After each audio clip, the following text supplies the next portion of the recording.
Në Shqipëri 3 ditë pas zgjedhjeve për pushtetin vendor, vëmendja është përqendruar në Tiranë, ku rezultati mes dy kandidatëve vazhdon të jetë i ngushtë. Palët po akuzojnë njëra tjetrën për përpjekje për të penguar procesin.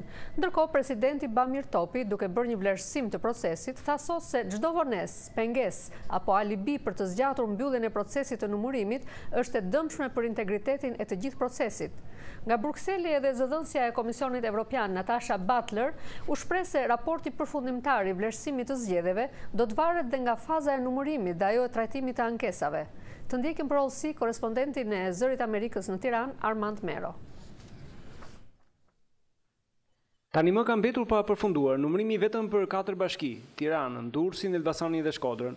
Nëse në këto 2 të fundit vendimi është pothuajse i vulosur, Elbasani mbetet socialistëve dhe Shkodra demokratëve, në Durrës dhe Tiranë diferencat mes kandidatëve mbeten të ngushta. Në kryeqytet situata duket e tensionuar për shkak të vonesave që vijnë re në disa qendra, veçanërisht aty ku ato konsiderohen si bastione të njërës apo tjetrës palë. Shkëmbimet e akuzave nuk munguan në sot mes dy kampeve që i drejtojnë gishtin njëra tjetrës për vonesat e krijuara. Socialistët ndërkohë janë shprehur me një gjuhë dhe më të ashpër duke deklaruar se sipas tyre ka përpjekje për manipulime.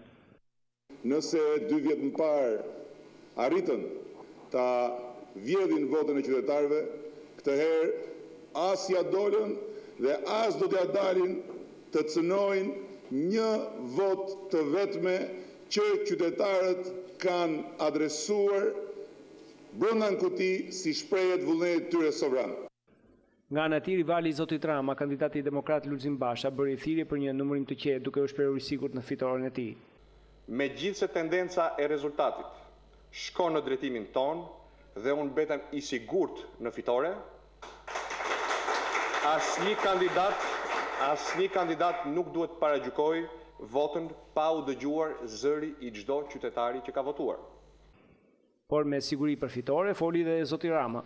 Fitore që do të vuloset sado zvarrit artificialisht edhe në Tiranë, ku më lejoni t'ju them që diferenca aktuale është më e madhe ndjeshëm se sa ajo që vazhdon të pasqyrojë KQZ-ja e Saliut.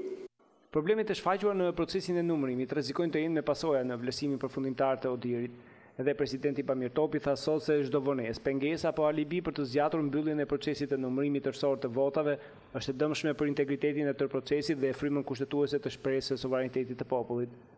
Ai bëri thirrje të gjitha palëve të përfshira në proces që me transparencë, shpejtësi dhe përgjegjësi të mbyllin procesin e administrimit të votave.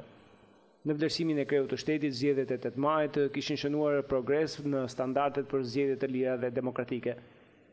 Nga Brukseli ndërkohë vjen thirrja që të ruhet atmosfera konstruktive e ditës së zgjedhjeve dhe të ecet në tej me procesin. Sipas zëdhënëses së Komisionit Evropian Natasha Butler, mesazhi është që procesi të vazhdojë qetë, duke kujtuar rëndësinë e përmbushjes së standardeve demokratike. We're obviously monitoring the situation and monitoring how the whole process. Ne po vëzhgojmë situatën dhe mënyrën se si po zhvillohet procesi, përfshirë numërimin, rezultatet dhe shpalljen e tyre dhe administrimin e procedurave të ankimimit.